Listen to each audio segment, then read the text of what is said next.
Hey everyone, let's dive right into this. Welcome to today's Explainer, where we are going on a really fun adventure together. Today we're looking at something incredibly special from the biblical text. Specifically, we're exploring Proverbs chapter 28, verses 19 through 28 from the NIV Bible. You can actually think of these verses as a giant treasure map, a literal roadmap that helps us make really great, wise choices every single day. So let me ask you a question. Have you ever had to choose between doing the right thing and, well, the easy thing? Maybe you had to choose between finally finishing your math homework or just throwing the controller on and playing video games. Or maybe you had to choose between telling the truth about breaking a lamp or making up a wild story so you wouldn't get in trouble.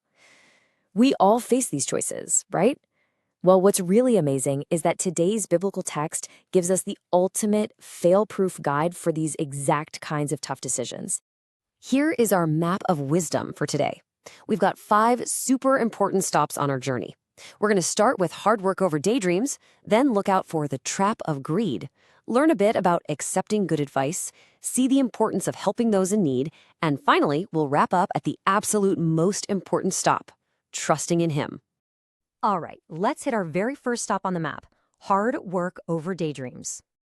In verse 19, the biblical text perfectly contrasts 2 totally different choices. It says, "Those who work their land will have abundant food, but those who chase fantasies will have their fill of poverty." Think of working the land as doing your chores, practicing your instrument, or helping out around the house. Yeah, it takes effort, but the result is abundant food, which basically means a great reward. On the flip side, chasing fantasies is like just daydreaming all day, pretending things will magically get done without you actually lifting a finger. The text promises that ignoring your responsibilities just leads to having absolutely nothing. Hard work always pays off for sure. And that brings us right to our second stop, the trap of greed. Before we dig into the next verses, we need to quickly understand a really important word. What does it actually mean to be stingy? Well, being stingy simply means refusing to share what you have with others. Imagine you have 10 amazing chocolate chip cookies, and your friend has 0. A stingy person keeps all 10 cookies for themselves, and maybe even hides them. The biblical text warns us that being stingy is actually a massive trap. The biblical text shows us exactly why it's a trap. It talks about a faithful person and says that they will be richly blessed. But then it talks about someone who is stingy and eager to get rich. The text says that this greedy person will not go unpunished, that poverty actually awaits them, and that they just end up stirring up conflict and arguing all the time. So the big takeaway here is that hoarding everything for yourself doesn't make you happy. It just causes a bunch of trouble. Being faithful and sharing is where the real blessings are at. Okay, let's keep moving on our map to stop number 3, accepting good advice. Just like before, we have a new word to learn here, and it's rebuke. To rebuke someone means to correct them when they are doing something wrong. I know it sounds like a really harsh, old-school word, but it's really just a firm correction from someone who genuinely cares about you. Think about a baseball coach telling you how to fix your swing, or a parent telling you not to run into a busy street. They're correcting you to help you out. The biblical text in verse 23 sets up this awesome comparison. It talks about someone who gives an honest correction, or a rebuke, and says that whoever does this will in the end gain favor. Then it talks about someone with a flattering tongue. Flattery is when you give fake compliments just to make someone like you, even if they are making a huge mistake. The text teaches us that being honest and helping someone correct their mistakes is far better and actually wins more real friendship than just saying fake nice things. Verse 24 points out a very specific, foolish choice we absolutely need to avoid.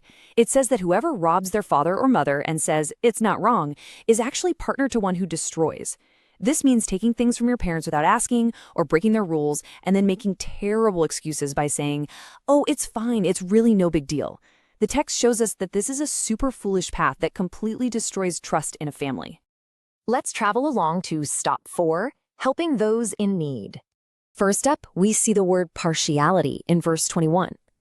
Partiality means treating some people better than others for totally unfair reasons. Like, imagine only being nice to someone because they have the coolest new toys, while being mean to someone who doesn't. The biblical text says to show partiality is not good. It even points out that people will sometimes do the wrong thing for something as tiny as a piece of bread. It reminds us that we need to treat everyone fairly and kindly no matter what they have or who they are. Verse 27 gives us a really stark contrast. When we see someone in need, what do we actually do? The text tells us that the person who gives to the poor will lack nothing. When you are generous, you are completely taken care of.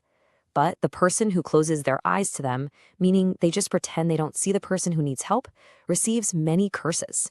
It's a pretty strong reminder to keep our eyes and our hearts wide open to helping others. Verse 28 zooms out to explain what happens to a whole neighborhood or community based on our choices. It says, when the wicked rise to power, people go into hiding. But when the wicked perish, the righteous thrive. Simply put, when people make bad, mean choices, it makes everyone else feel unsafe and want to just hide away. But when good, righteous choices are made, the whole community thrives, grows, and feels totally safe. Your good choices literally help everyone around you. And now we arrive at our final and definitely most important stop on our map of wisdom, trusting in Him. So the crucial point of everything we've learned today comes down to who we are trusting. The text tells us that if we only trust in ourselves, thinking we know everything and we don't need any help at all, we're acting like fools. But on the other hand, those who trust in Him, in the Lord, will prosper. When we trust in Him and walk in His wisdom, we are kept totally safe. Let's actually read this exact quote from verse 26 of the biblical text together. Those who trust in themselves are fools, but those who walk in wisdom are kept safe. This is the core truth of our entire journey today. Wisdom isn't just about knowing a bunch of random facts. It's about making the everyday choice to follow His ways instead of just relying on what we think is best. When we follow His roadmap, He keeps us safe. So, as we wrap up our explainer today, I want to leave you with this one huge question to think about. How will you choose to walk in wisdom and trust in Him today? Maybe it means doing your homework without complaining, sharing your favorite stuff with your sibling, or just being honest when you make a mistake. Whatever it is, remember that the map is right there in the biblical text to help you make those wise choices. Thanks for joining me on this adventure, and I'll see you next time.